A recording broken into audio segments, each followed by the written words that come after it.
On November 20th, 1917, the Western Front was about to witness something it had never seen before. Across the fields near Cambrai in northern France, hundreds of British tanks began moving toward the German lines. There was no traditional artillery bombardment lasting days, no warning that a major offensive was coming. Instead, the British had prepared a different kind of attack. Tanks would advance across the battlefield, crushing barbed wire and crossing trenches, while infantry followed behind them. The objective was the Hindenburg Line, one of the strongest defensive systems on the Western Front. And for a few extraordinary hours, it appeared that the age of trench warfare might finally be ending. But Cambrai would also reveal a painful truth. The tank could break through a defensive line, but breaking through was not the same as winning the war. The Battle of Cambrai lasted from November 20th to December 7th, 1917, and became the first major battle in which tanks were employed on a mass scale. What happened there would influence the future of armored warfare. Chapter 1: A War Trapped in the Trenches. By late 1917, the First World War had become a war of fortified positions. For more than 3 years, armies on the Western Front had struggled to achieve decisive breakthroughs. Machine guns, artillery, trenches, and barbed wire had transformed the battlefield. An attacking soldier could advance hundreds of meters only to find another defensive position waiting for him. The Germans had taken this defensive concept even further. In early 1917, German forces withdrew to a heavily fortified defensive system known to the British as the Hindenburg Line. It included deep trenches, concrete positions, machine gun emplacements, and enormous belts of barbed wire. Near Cambrai, however, the terrain was different from the devastated battlefields of Flanders. The ground was comparatively open and suitable for tanks. For British tank officers, this presented an opportunity. Instead of sending tanks into deep mud and shell craters, they could finally test what the machines were capable of on relatively favorable ground. The idea was simple. If tanks could cross the wire and trenches, infantry might follow behind without suffering the enormous losses associated with previous attacks. Chapter 2: The Weapon Britain Had Not Yet Mastered. The British tank was still an experimental weapon. Tanks had already appeared on the battlefield. They had been used during the Battle of the Somme in 1916, but their early employment had been limited and mechanical failures were common. Cambrai would be different. The British assembled 476 tanks for the operation. Of these, 378 were intended for combat roles. Many were Mark IV tanks. These enormous machines moved slowly across the battlefield. They weren't sleek armored vehicles like the tanks of later wars. They were heavy, noisy, and mechanically unreliable. Their crews operated inside cramped metal compartments filled with heat, fumes, and the deafening noise of engines and weapons. But they possessed one extraordinary advantage. They could cross obstacles that stopped ordinary infantry. Barbed wire that could take hours to cut could be crushed beneath their tracks. Trenches that exposed infantry to machine gun fire could sometimes be crossed directly by a tank.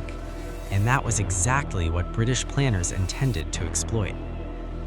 Chapter 3: The Plan for Cambrai. The British Third Army, commanded by General Julian Byng, prepared the attack. The plan called for a combined operation involving tanks, infantry, artillery, aircraft, and cavalry. More than 1,000 guns were assembled. 6 infantry divisions would attack initially, with cavalry intended to exploit a breakthrough. The attack would cover a front of roughly 10 kilometers, but perhaps the most important element was surprise. Normally, a major First World War offensive began with days of artillery bombardment. The Germans would hear the guns. They would understand that an attack was coming. They would reinforce threatened positions. At Cambrai, however, the British attempted something different. Instead of destroying the battlefield before the infantry arrived, British artillery officers used newer techniques to coordinate their fire more precisely. The goal was to suppress German artillery and support the advancing troops without completely destroying the element of surprise. And the Germans did not expect what was coming.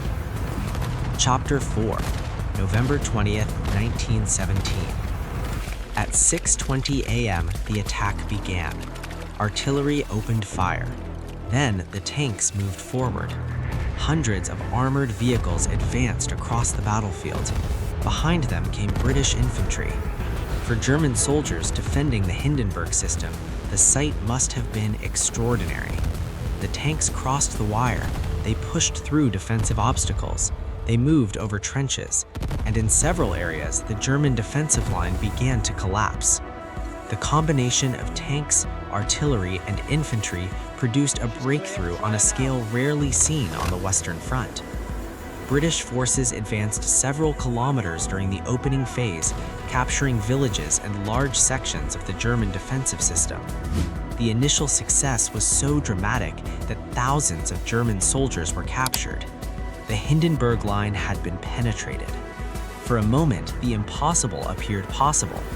The trench system that seemed almost impregnable had been broken. But there was a problem. The tanks were already beginning to fail. Chapter 5, The Limits of the Tank. Cambrai demonstrated the power of tanks. It also demonstrated their weaknesses. The Mark IV was mechanically unreliable. Many tanks broke down. Others were damaged by artillery or German field guns. Some got stuck. By the end of the first day, more than half of the tanks were out of action, according to the Imperial War Museum's account of the battle. And there was another problem. Tanks could create a breakthrough, but they could not occupy territory by themselves. Infantry had to follow, supplies had to move forward, artillery had to be brought into position, communications had to function, commanders had to understand what was happening, and cavalry had to exploit the opening before the Germans could recover. At Cambrai, these elements did not always move together. The British had created a gap, but they struggled to turn that gap into a decisive breakthrough. Chapter 6, Flesquières. One of the fiercest obstacles was Flesquières Ridge. Here, German artillery crews were prepared to engage the tanks directly. The British tanks were slow. The German guns could target them. Several tanks were knocked out. The fighting demonstrated that tanks were not invulnerable. They could cross trenches and wire, but they remained vulnerable to artillery, mechanical failure, and difficult terrain. Still, the British continued advancing. Elsewhere on the battlefield, their forces pushed deep into German positions. The question now was whether they could reach the next objective. That objective was Bourlon Ridge. Chapter 7, Bourlon Ridge. Bourlon Ridge was strategically important. It offered high ground overlooking the surrounding area. If the British captured and held it, they could strengthen their position and potentially threaten German communications. So the British continued their offensive. The fighting around Bourlon Wood became brutal. The battlefield once again began to resemble the familiar Western Front. Artillery smashed the landscape. Infantry fought at close range. Villages changed hands. The initial tank breakthrough was becoming a conventional struggle for ground. By late November, the British had reached positions around Bourlon Ridge, but the breakthrough had lost its momentum. The Germans had time to bring reinforcements forward, and they were preparing something of their own, a counterattack. Chapter 8, November 30th. On November 30th, the German army launched a major counteroffensive. This time, it was the Germans who used surprise. Their artillery opened heavily against British positions. German infantry, including specially trained storm troops, used infiltration tactics. Instead of attacking every strong point directly, they sought gaps. They moved around resistance. They penetrated deeper into the British positions. And suddenly, the British army found itself facing the same problem it had created for the Germans 10 days earlier. A defensive line was being penetrated. The German counterattack moved rapidly through parts of the British front. The British had to withdraw from exposed positions. The battlefield changed again. Cambrai had become a battle of movement, and that was unusual for the Western Front.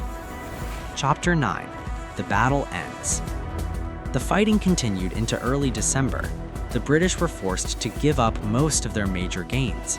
By December 7th, the German forces had recaptured much of the ground lost during the initial British attack.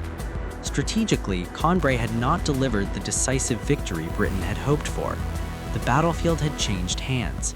The enormous investment in tanks had not produced a permanent breakthrough. Casualties were heavy on both sides. Estimates vary depending on the period and source, but the Australian War Memorial gives approximately 45,000 British and 50,000 German dead and wounded across the battle. So, was Cambrai a failure? Not entirely, because its importance was not simply measured in kilometers of captured territory. It was measured in what armies learned. Chapter 10. The Lesson of Cambrai.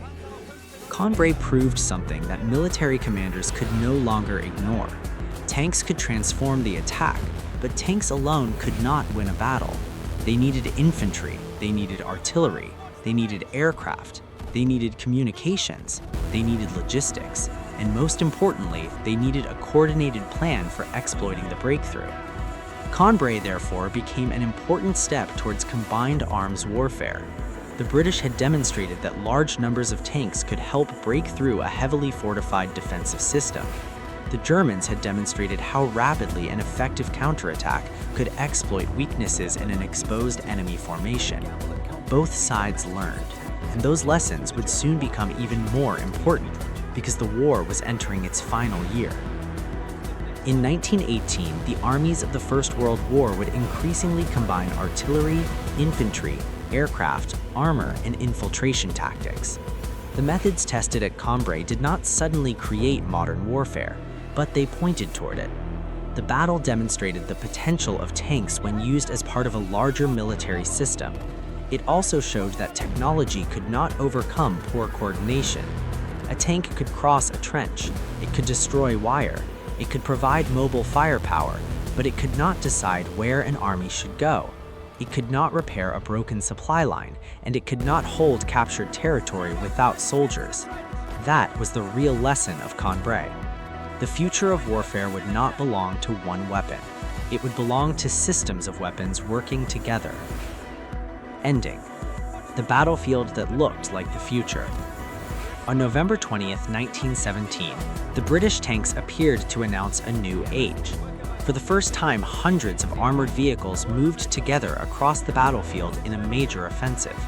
They crushed barbed wire, they crossed trenches, they opened gaps in the Hindenburg Line, and for a few hours, the old rules of the Western Front seemed to be breaking apart. But by December, the battlefield had returned to a familiar reality: mud, artillery, infantry, dead and wounded soldiers, and defensive lines once again separating the armies. Cambrai was not the battle that ended trench warfare. It was not a decisive Allied victory, but it was something perhaps more important. It was a demonstration that the tank had a future. The machine that had once seemed strange, unreliable, and almost experimental had proven that it could influence the outcome of a major battle. The technology would evolve, the tactics would evolve, and within a generation, armored warfare would become one of the defining forces of modern conflict. But its transformation had begun here, in the fields outside Cambrai. On November 20th, 1917, when hundreds of British tanks moved forward through the mist, and the battlefield began to change forever. Cambrai did not create modern armored warfare overnight, but it showed the world what was possible.